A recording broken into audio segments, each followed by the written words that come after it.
Have you ever wanted to start your own podcast? I record and publish podcasts on a platform called Spotify for Podcasters, and I absolutely love it. Essentially, you can upload from your phone or computer, and it distributes to every platform that plays podcasts. They support video podcasts, and you can make money on the platform with ads or even podcast subscriptions, something that has made my life so much easier as a podcaster. So if you're interested, I highly recommend you give it a try. You can download the Spotify for Podcast app, or go to spotify.com/podcasters to get started on your podcast today.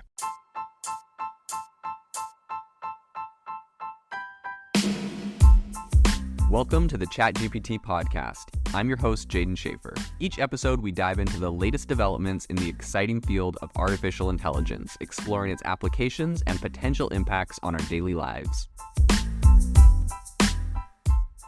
The innovation in AI right now is absolutely exploding. If you want to stay on top of all the insane disruptions and innovation that's happening right now, you need to subscribe to our newsletter on AIBox.ai. We send you daily everything that is happening, the news and the crazy advancements in AI technology straight to your inbox for free every single day. So go to AIBox.ai, subscribe, and stay ahead of the curve on the world of AI. We've all either personally seen or seen the screenshots of people that are getting these canned kind of responses from ChatGPT saying it's unable to comment on something or give a response because it's a controversial topic.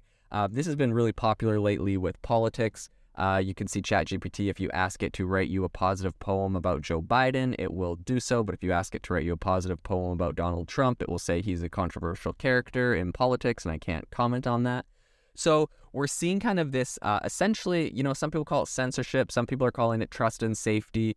Layer that is getting put on top of the AI, and whatever your political ideologies are, this is something that probably should concern you and you should be very interested in, because whether this is in favor of your personal ideologies or opposed to them, the same tool and tactic is going to be used for you or against you. And in my personal opinion, we need to limit this kind of interaction. Of course, that's my own personal opinion.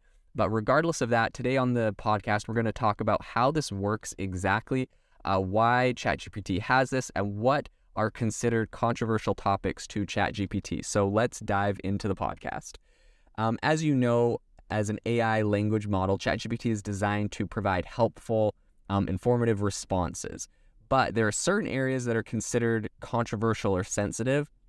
And because of that, ChatGPT has this kind of layer of trust and safety to prevent the dissemination of what they call harmful and inappropriate content. I think what this really stems from is that back in, I believe, 2016, 2017, Microsoft came out with a chatbot, and people kind of really quickly, easily manipulated it to say, things that supported, I think, Hitler or something like that. And so all of a sudden, these kind of AI guys are really worried that people are going to get it to say something bad, and then are going to use that for publicity, and it's going to reflect badly on their company. So it kind of makes sense where they're coming from, and it's kind of up to you to determine if they've gone too far beyond the mark or if what they're doing is important. But I'll talk about what they're doing. The first area is hate speech and discrimination, violence and graphic content, misinformation and conspiracy theories, criminal activity and illicit content, offensive language and insults, self-harm and suicide, personal information, and privacy. So these are all the areas that if you went to ChatGPT and asked it what it was kind of filtering for in the trust and safety layer, those are the areas that they would note. However, the problem with ChatGPT is there is not a lot of transparency. As we mentioned earlier, they obviously have biases towards political parties. I believe there's an article you can look up called ChatGPT is a Democrat, where they asked it a series of questions. It gave its responses on topics, and essentially they put it through one of those tests to determine what political party you're in, and it identified as a Democrat. Now, this isn't something that's like some crazy revelation, right? If you look at all the people that are currently building ChatGPT, the people in the tech space, they're predominantly left-leaning when it comes to political ideologies. So inevitably, their own personal biases will find their way into their trust and safety, as we've seen with all different social media platforms, Facebook, YouTube, Twitter.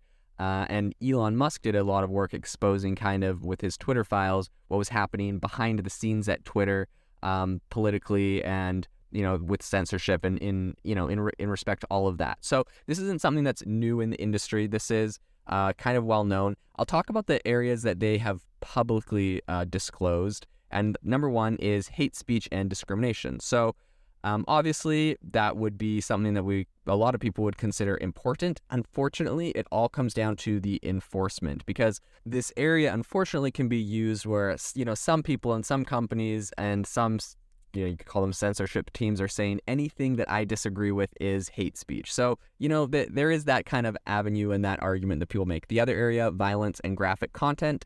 As a platform, this kind of makes sense. You see similar things from YouTube where it doesn't monetize videos that are, obviously promoting violence and whatnot. And so they have a bunch of different rules around that.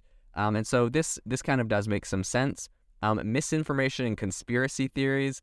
Now, I hate to sound like a conspiracy theorist on this one, but I would say this one is probably the area that they're going to get beat up the most on. This one is probably the area that they have the least solid footing, right? Like when you look at it like violence or like discrimination, people can kind of generally agree on those concepts. But when it comes to misinformation and conspiracy theories, I think a lot of people would point to the fact that what was considered conspiracy theories over the last couple years in relation to big pharma, won't get into details, the ways that the CIA, the FBI are directing censorship on Facebook, YouTube, Twitter. Like, there's a lot of things that were considered pretty crazy conspiracy theories, a lot of things I believed were conspiracy theories that, in recent reporting has come to light. And so that one definitely, I think they're on a little bit of shaky ground there, because one person's conspiracy theory it's easy for the media or for big corporations or powerful individuals to label something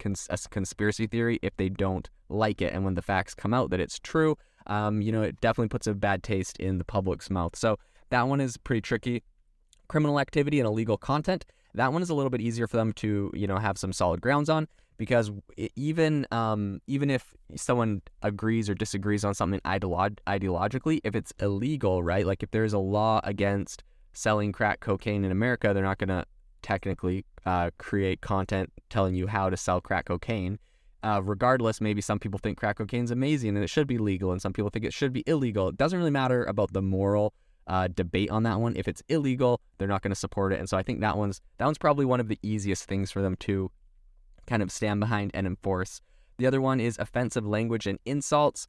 I think where they're coming from on this is they're like, we don't want people to use this for bullying. Like, hey, write me a paragraph about how my sister or my friend or this person is terrible and all the reasons why they suck, and, make them cry. Like, you can imagine that would be a pretty horrible thing.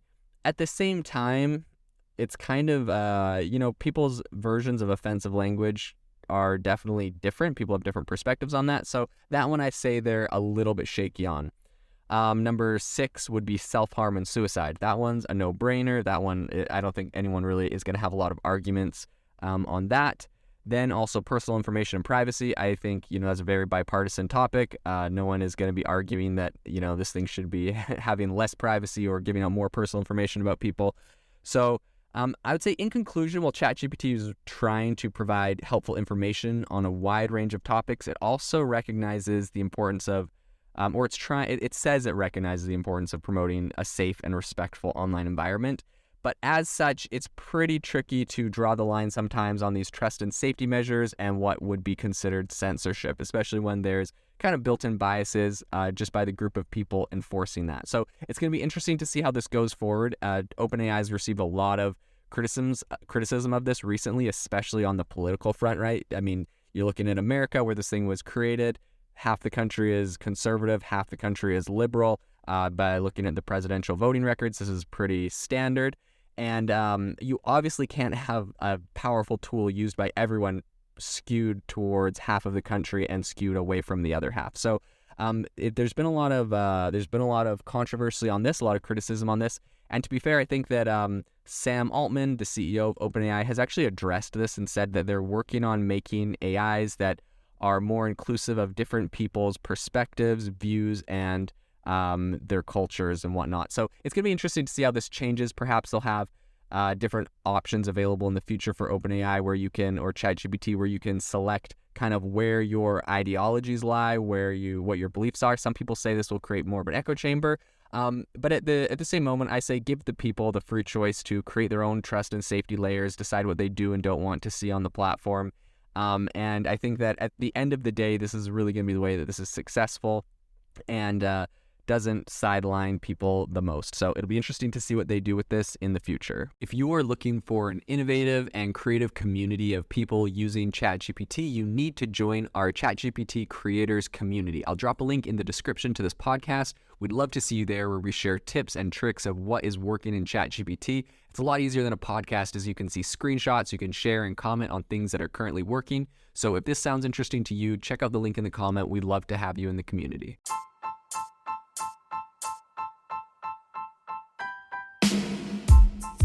You've been listening to the ChatGPT podcast. Make sure to rate us wherever you listen to your podcasts, and have a fantastic week.